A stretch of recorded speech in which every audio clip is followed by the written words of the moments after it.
Bonjour et bienvenue à ce 27e cours d'introduction à la programmation Arduino pour débutants et débutantes. Aujourd'hui, nous allons utiliser ce que nous avions exploré au cours des leçons précédentes pour réaliser un nouveau module de contrôle pour deux moteurs à courant continu, en passant par le double pont en H, le L293D. Si tu as suivi les leçons précédentes, tu te souviendras que j'avais mentionné qu'on explorerait différentes approches concernant les branchements entre l'Arduino et le L293D, c'est précisément ce que nous allons étudier en détail aujourd'hui. Pour tout dire, cette approche est celle que je préfère entre toutes les autres. Installe-toi confortablement, nous allons commencer la première étape de cette leçon en se dirigeant sur Tinkercad, pour sélectionner tous les composants nécessaires pour ce projet. Pour te simplifier la tâche, je placerai des liens de téléchargement à chaque étape du projet, dans la description juste en dessous de cette vidéo. Par exemple, pour les débutants qui, pour le plaisir, préfèrent monter eux-mêmes les projets que nous offrons, le premier lien te permet de télécharger cette première étape qui t'épargnera de sélectionner toi-même les composants. Comme je me suis déjà tapé cette tâche, aussi bien en profiter. Sinon, tu peux aussi consulter, télécharger et imprimer la liste des composants en cliquant sur cet onglet. En consultant cette liste à partir du début, on commence par une carte Arduino Uno R3. Suivie de 4 boutons poussoirs de type momentané normalement ouverts, que j'ai nommés BTN1 à BTN4. Puis 8 résistances de 150 ohms qui serviront à protéger les 8 LED témoins. Ensuite, 4 résistances de 10 kΩ qui joueront le rôle de pull-down pour les entrées numériques auxquelles elles seront reliées. On a aussi 4 condensateurs céramiques de 10 nanofarad, dans le rôle d'anti-rebond, qui seront reliés entre la masse et la sortie de chaque bouton poussoir. Une première série de 4 LED bleus, qui témoigneront en s'illuminant, ou pas, de l'état actuel de chaque bouton poussoir. Une seconde série de 4 LED, cette fois verts, qui témoigneront en s'illuminant, ou pas, de l'état marche-arrêt des 4 sorties numériques de l'Arduino, qui seront reliées aux 4 entrées logiques du L293D, dont le rôle est de sélectionner le sens de rotation des deux moteurs. Ensuite on a les deux moteurs à courant continu de 24 volts, qui seront reliés aux 4 sorties du L293D. Et bien sûr un double pont en H, le L293D, qui entraînera nos deux moteurs. Un bloc d'alimentation secondaire, réglé à 28,4 volts continu, relié à la pin 8 du L293D, servant à alimenter les deux moteurs.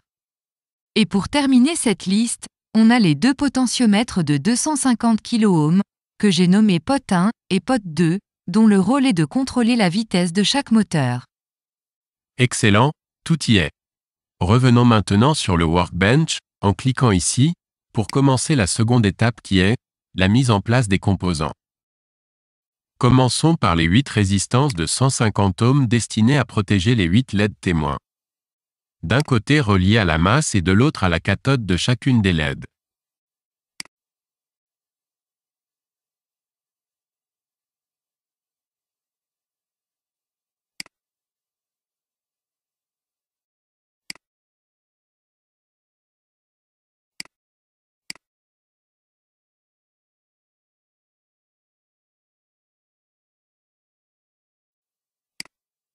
Ensuite, je place les 4 boutons poussoirs.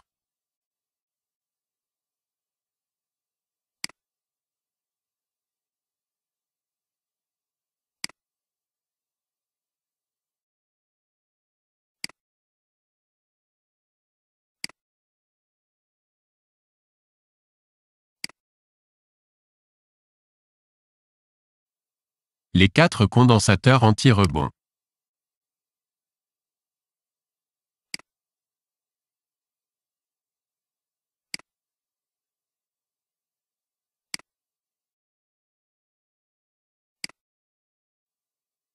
Puis, les 4 résistances pull-down de 10 kΩ.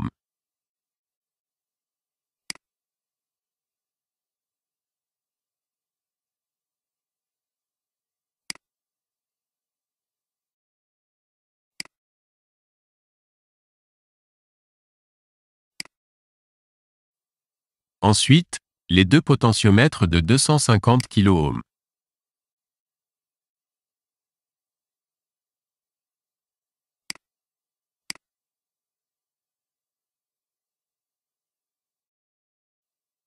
Et finalement, le double pont en H.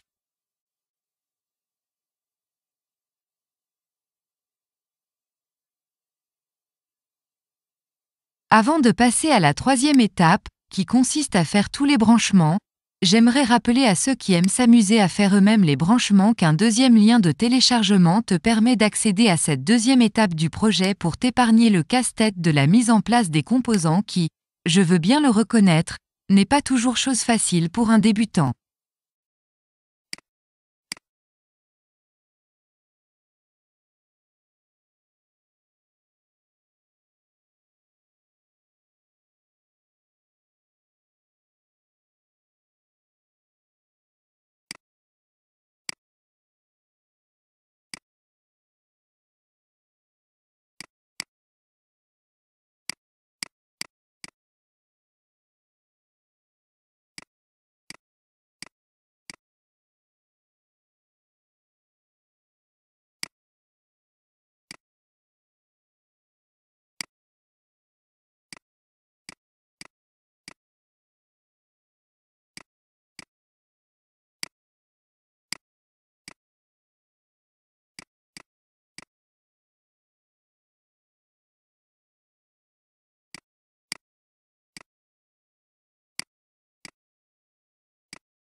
Oups!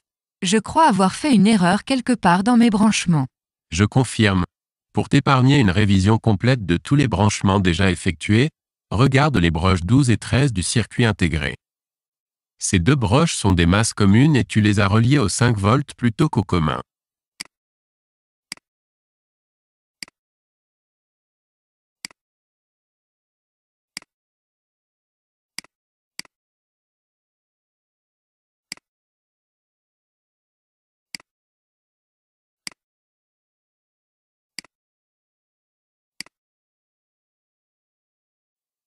Tu vois?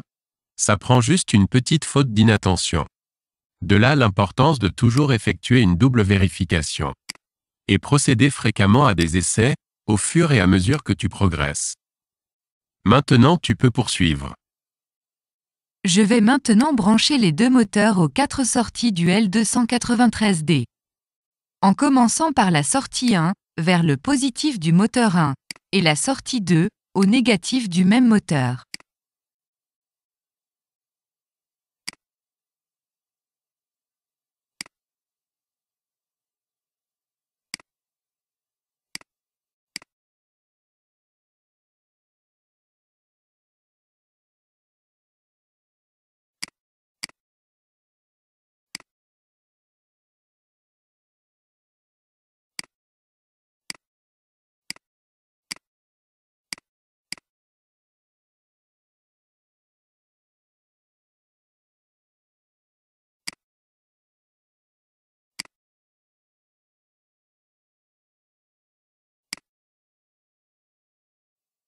Ensuite la sortie 3, vers le positif du moteur 2, et la sortie 4, au négatif du même moteur.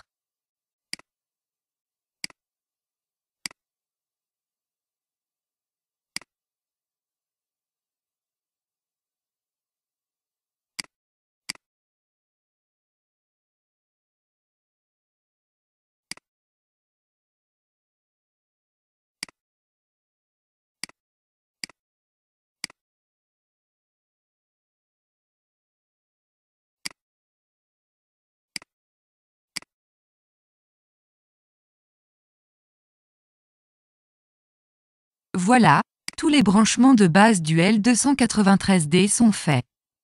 Il ne restera que les connexions pour les 2 entrées PWM au pin 1 et 9, et les 4 entrées logiques pour l'activation du sens de rotation des 2 moteurs.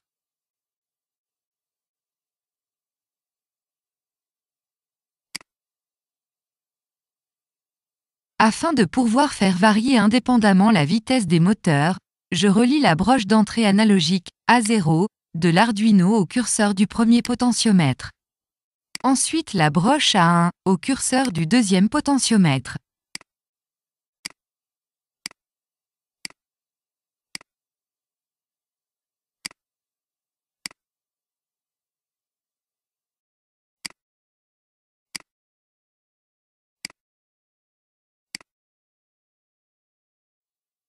Avant d'aller plus loin, je dois attirer ton attention sur une erreur de branchement que tu as fait en rapport avec le positif du moteur 2. Prends la peine de revérifier les branchements de ce moteur. D'accord?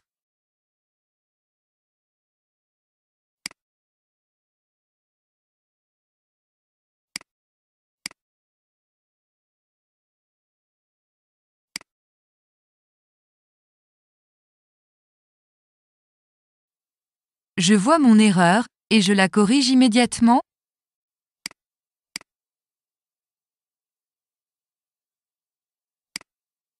Ce genre d'erreur arrive trop souvent.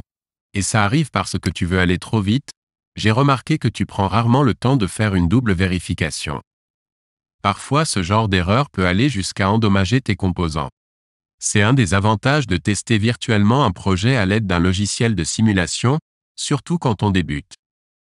Je peux t'affirmer qu'avec les erreurs commises aujourd'hui, et du vrai matériel, ta carte Arduino aurait cramé au premier test, car la broche 5 volts était directement reliée à la masse. En travaux pratiques, ce genre d'erreur ne pardonne pas. Sans parler du temps perdu à rechercher la source d'un dysfonctionnement. Étant donné qu'à cette étape-ci, on n'a pas encore commencé la programmation, ça limite les recherches dans la partie matérielle, mais tu imagines si en plus, tu devais réviser chaque ligne de code? Je comprends, et tu as raison, j'ai tendance à skipper l'étape de revérifier chaque branchement. Tu n'es pas la seule, et crois-moi si je te dis que ça n'arrive pas qu'aux débutants. Je reçois beaucoup de questions par le biais des commentaires m'affirmant qu'ils ont suivi exactement une leçon en reproduisant un projet à la lettre, et que pour eux, ça ne marche pas. D'après toi, où est l'erreur? Ça me semble évident? Ceci précisé, poursuivons notre montage. Nous étions rendus à la 4e étape qui consiste à faire les derniers branchements, c'est-à-dire raccorder nos 4 boutons poussoirs à 4 entrées numériques de l'Arduino. Pour ce faire, j'ai choisi les broches 1, 2, 3 et 4. Ces 4 boutons seront programmés en mode bascule marche-arrêt pour commander l'état low ou high des 4 broches de sortie numérique 7, 8, 9 et 10.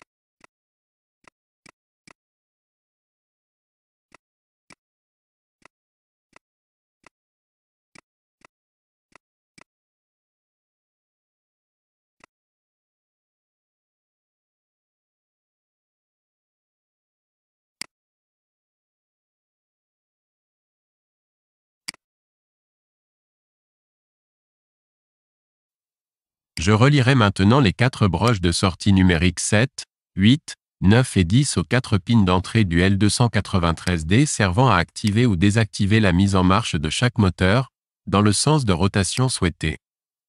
Je commence par la broche 7 de l'Arduino et la relie à la pin 2 du L293D.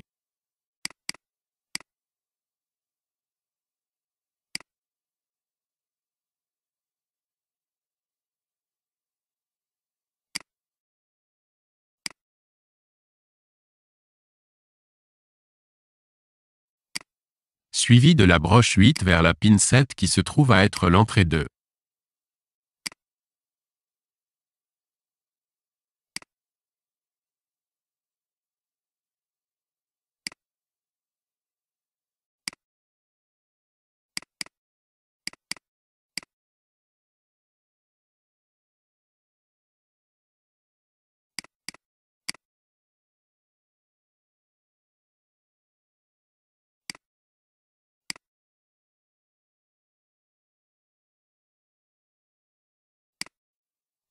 Ensuite, la broche 9 vers la pin 10, qui se trouve à être l'entrée 3.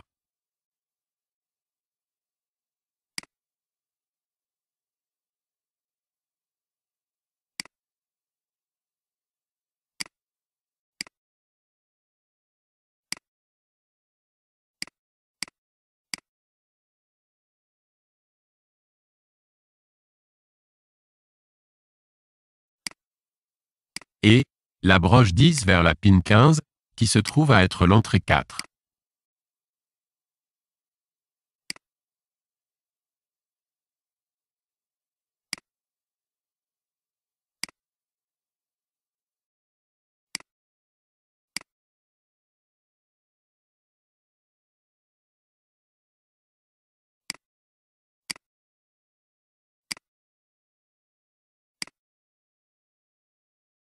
Pour terminer, les deux derniers branchements relient les deux broches de sortie PWM5 et 6 de l'Arduino aux pins d'entrée PWM 2 et 9 du L293D. Ces derniers branchements contrôleront la vitesse de rotation des deux moteurs.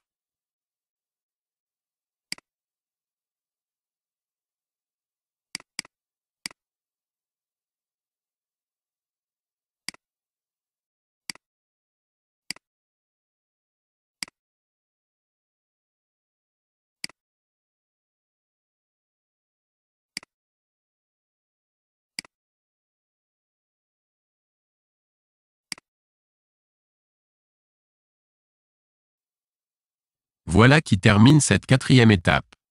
Prenez le temps de revérifier chaque branchement.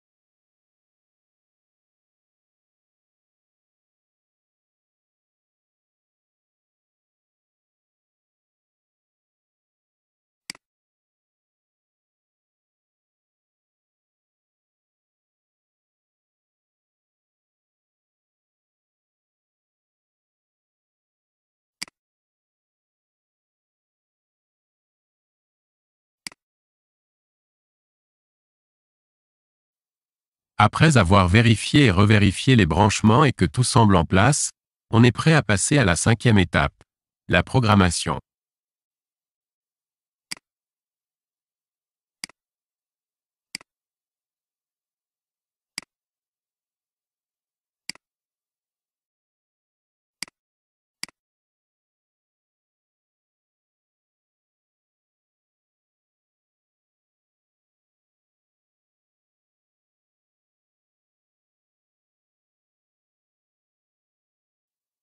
Commençons par identifier le projet.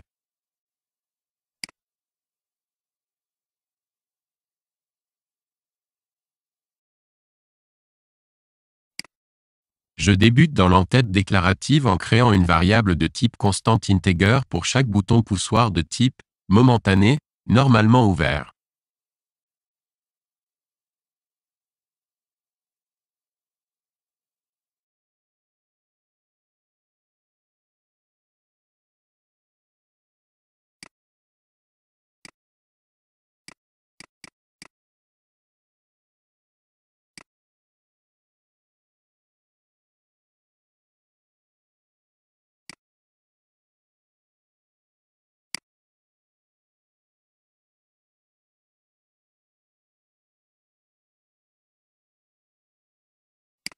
Puis, une variable de même type pour les broches de sortie numérique 7, 8, 9 et 10 qui ont pour rôle de contrôler l'état high ou low des 4 entrées logiques du L293D. Idem pour les deux potentiomètres reliés aux broches d'entrée analogiques A0 et A1.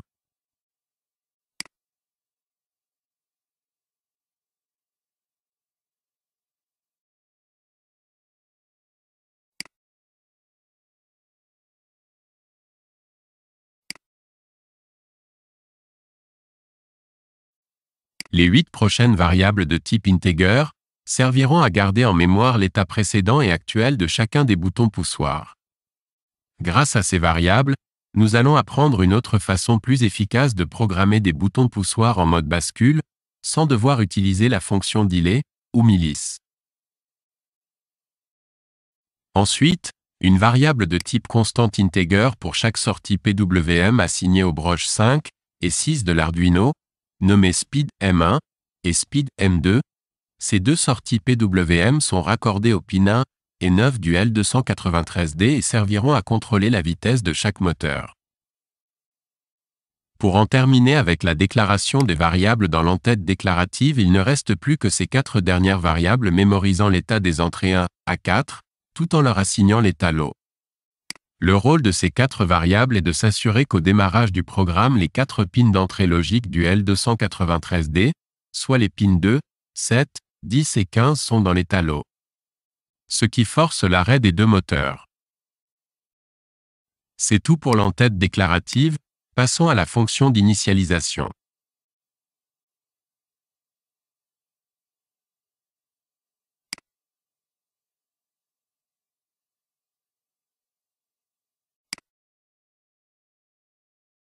Je commencerai par régler les broches des boutons 1 à 4 sur le mode input. Idem pour les pots 1 et 2. Ensuite, je règle les broches PWM5 et 6 sur le mode output.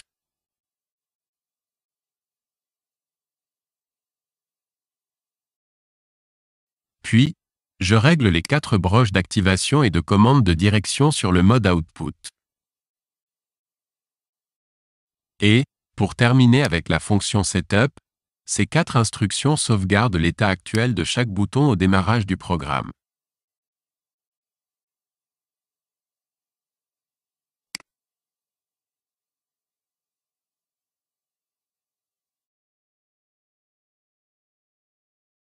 Ce qui nous amène dans la fonction loop. C'est le cœur du programme, là où tout s'exécute. Je commence par ces deux lignes d'instructions contenant les fonctions analog_write et analog_read. Elles permettent de créer le lien entre les broches d'entrée à 0 et à 1 et les sorties PWM aux broches D5 et D6. Pour m'assurer que ces deux instructions font exactement ce que j'attends d'elles, je retourne sur le workbench et j'ajoute un multimètre relié entre la masse et chacune des sorties PWM puis je lance la simulation.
Ce premier test se passe comme prévu.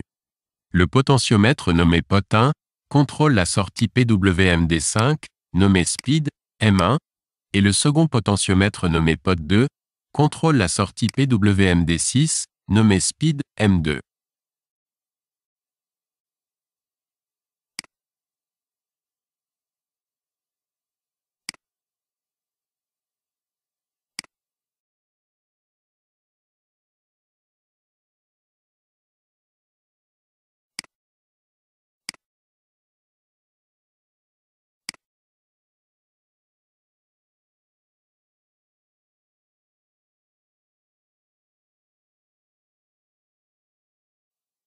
Ces 2 premières instructions, ainsi que toutes celles qui vont suivre, sont exécutées en boucle tant et aussi longtemps que l'Arduino est alimenté.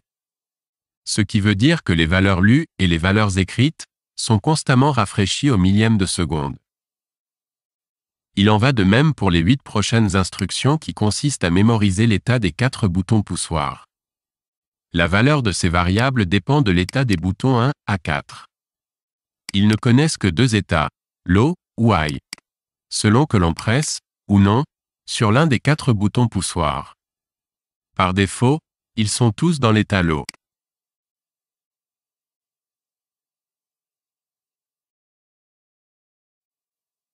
Les instructions qui vont suivre sont regroupées en 4 blocs, soit un bloc d'instructions par bouton poussoir.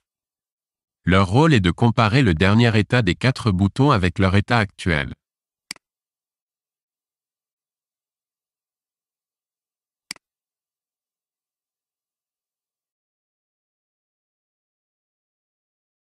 C'est vraiment là que ça commence à être intéressant, parce qu'il s'agit d'une approche, on ne peut plus efficace, pour programmer un bouton poussoir en mode bascule. Pour ce faire, j'utilise la structure conditionnelle if pour comparer le dernier état du bouton 1 avec son état actuel. Les 4 entrées logiques au pin 2, 7, 9 et 15 du L293D sont à l'état low et le demeurent aussi longtemps qu'aucun bouton n'est pressé. Retournons sur le workbench pour voir comment agit ce premier bloc d'instructions sur le moteur 1. Comme il n'est pas évident de bien voir la réaction du moteur par son animation, sauf si tu zoomes sur le moteur en question, j'ajoute un autre voltmètre que je relie aux 2 bornes du moteur 1. Ce voltmètre affichera la tension efficace prélevée à ce moteur ainsi que sa polarité.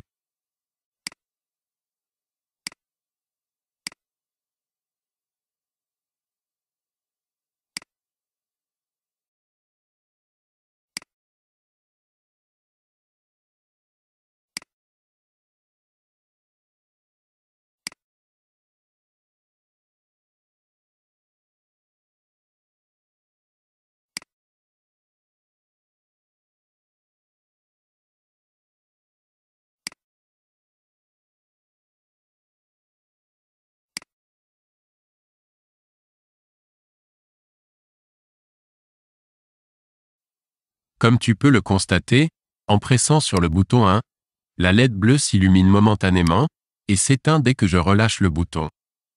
Cette LED témoigne du changement d'état momentané de ce bouton.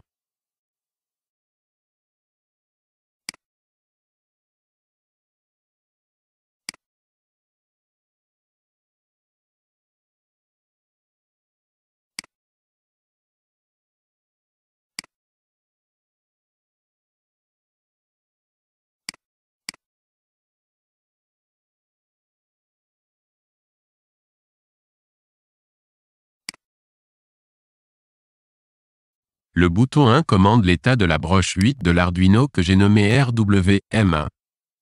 À chaque pression du bouton 1, l'état de la broche 8 bascule de low à high et vice-versa. Pour témoigner en temps réel de l'état de la broche 8, j'avais ajouté un LED témoin. C'est ce LED vert. Après mûre réflexion, et tu comprendras plus tard pourquoi, j'ai décidé de changer sa couleur en rouge. Puis je relie son anode à la broche 8.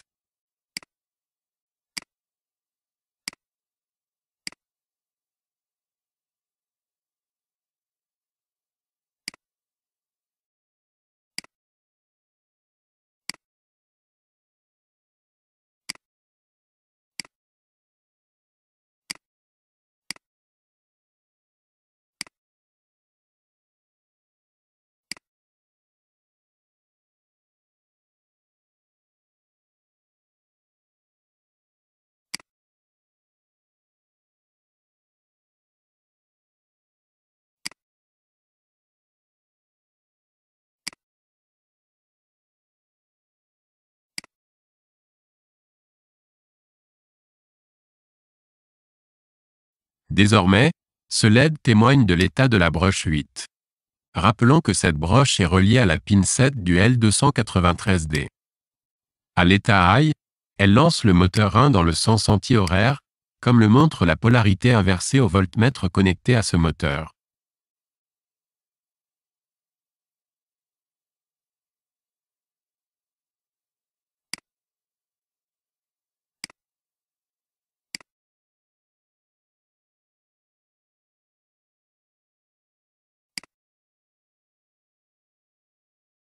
Les 3 prochains blocs d'instructions sont identiques au premier, seul le nom des variables change pour les adapter aux 3 autres boutons poussoirs.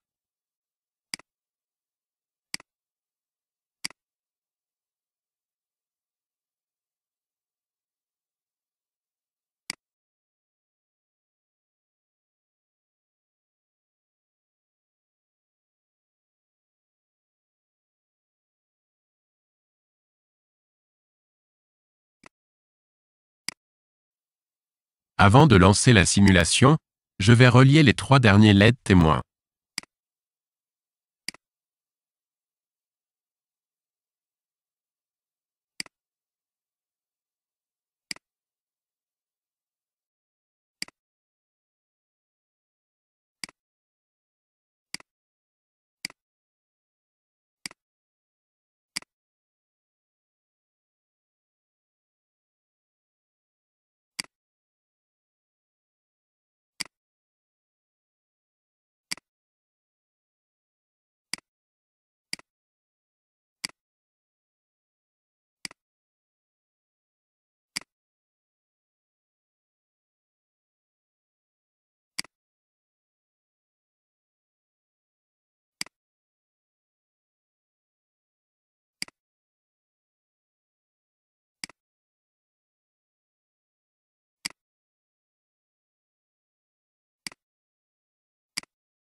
Ces LED témoignent de l'état logique des 4 entrées au pin 2, 7, 9 et 15 du L293D. C'est ce qui détermine le sens de rotation de chaque moteur. Autrement dit, chaque bouton est programmé en mode bascule marche-arrêt et commande l'état des sorties 7, 8, 9 et 10 de l'Arduino. Chacune de ces sorties commande respectivement les entrées logiques 2, 1, 3 et 4 qui se trouvent au pin 7, 2, 9 et 15 du L293D. Une démo vaut 1000 mots.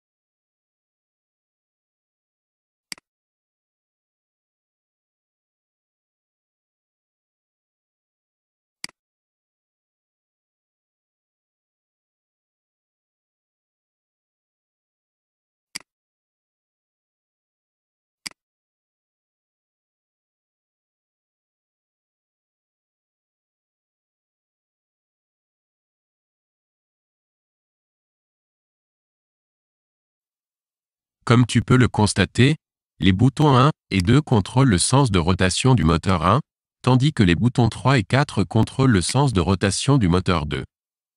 Bref, une pression sur le bouton 1, le moteur démarre dans le sens anti-horaire, une autre pression sur le même bouton bascule et le moteur s'arrête.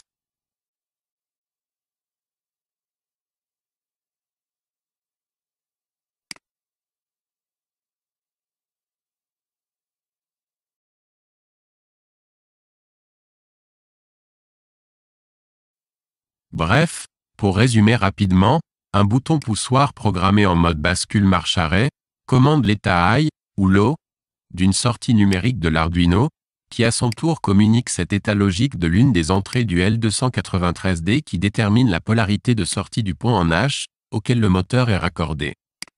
Quant à la vitesse de rotation de chaque moteur, elle dépend de la position des potentiomètres qui sont programmés pour contrôler la tension aux sorties PWM D5 et D6, qui sont reliés respectivement aux pins 1 et 9 du L293D,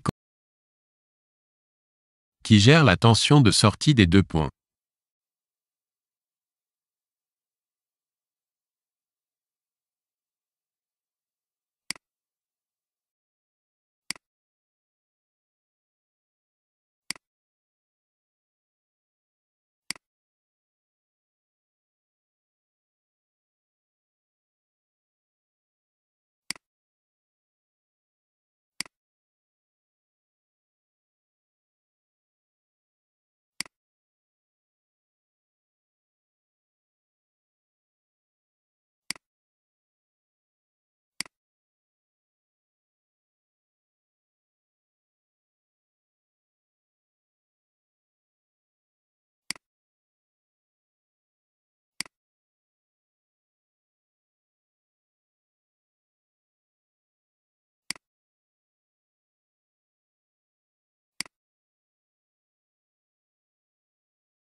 Le dernier lien de téléchargement ajouté dans la description au bas de cette vidéo te donne accès à ma version finale et condensée de ce projet.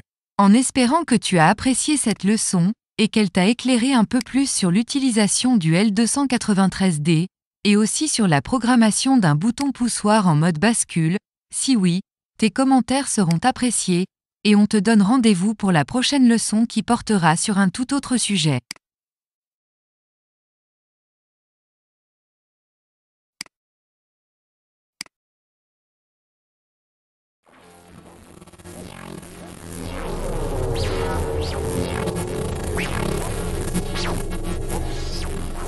Easy Weekend Project.